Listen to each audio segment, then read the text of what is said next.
വന്യമൃഗങ്ങളുടെ ശല്യത്തിൽ നിന്നും കർഷകരെ രക്ഷിക്കുന്നതിന് പകരം വന്യമൃഗങ്ങൾക്ക് സുരക്ഷയൊരുക്കാനുള്ള നീക്കത്തിലാണ് സംസ്ഥാന സർക്കാരും വനം വകുപ്പുമെന്ന് മാത്യു കുഴൽനാടൻ എം.എൽ.എ. ഫോറസ്റ്റ് ഉദ്യോഗസ്ഥർക്ക് അനിയന്ത്രിതമായി അധികാരം നൽകിയുള്ള വനനിയമം ഭേദഗതി ഇതിന് ഉദാഹരണമാണെന്നും അദ്ദേഹം പറഞ്ഞു. നെടുങ്കണ്ടത്ത് KSSPA ജില്ലാ സമ്മേളനം ഉദ്ഘാടനം ചെയ്ത് സംസാരിക്കുകയായിരുന്നു മാത്യു കുഴൽനാടൻ. പ്രത്യേകിച്ച് വാറണ്ടോ അനുമതിയോ ഇല്ലാതെ വനമേഖലയിൽ വരുന്ന ഏതെങ്കിലും ഒരു പൗരനെ അറസ്റ്റ് ചെയ്യാൻ ഇവിടുത്തെ ബീറ്റ് ഫോറസ്റ്റ് ഓഫീസർക്ക് അധികാരം നൽകണമെന്നാവശ്യപ്പെടുന്ന അമെൻമെന്റാണ് ഈ സർക്കാർ കൊണ്ടുവന്നിരിക്കുന്നത്. ഇന്നലെ കാട്ടാന ചവിട്ടി ശരീരം വലിച്ചു കീറി ഒരു മനുഷ്യന്റെ ജഡം അവിടെ കടക്കുമ്പോൾ ഒരു മനുഷ്യൻ എന്നോട് വളരെ വികാര വിക്ഷോഭത്തോടുകൂടി പറയാണ്, സാർ, ഇതെന്റെ വണ്ടി തട്ടി ഒരു മ്ലാവോ ആണ് മരിച്ചിരുന്നത് എങ്കിൽ, ഒരു കേഴയാണ് മരിച്ചിരുന്നതെങ്കിൽ ഇന്ന് ഈ സമയത്ത് ഞാൻ ജയിലിലാണ് സാർ.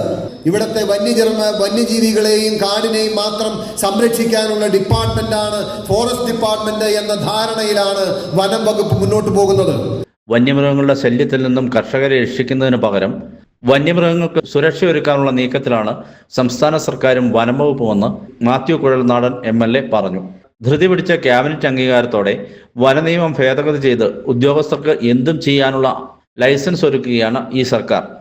ഇടുക്കി ജില്ലക്കാരനായ റോഷി അഗസ്റ്റിൻ ഉൾപ്പെട്ട ക്യാബിനറ്റാണ് ഈ തീരുമാനം എടുത്തത് എന്നത് LDFന്റെ കർഷക വിരുദ്ധതയുടെ ഉദാഹരണമാണ്.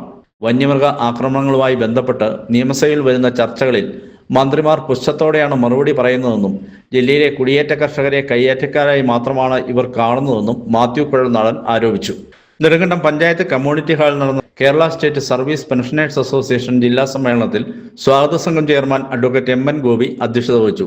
നേതാക്കളായ Ibrahimkutty Kallar, Thomas Rajan, Joy Vettikuzhi, advocate Senapathi Venu, Mukesh Mohanan, CS Yashodharan, VA Joseph, PK Shaji, advocate PR Kurup, KA Mathew, Shigab Pareeda തുടങ്ങിയവർ പ്രസംഗിച്ചു.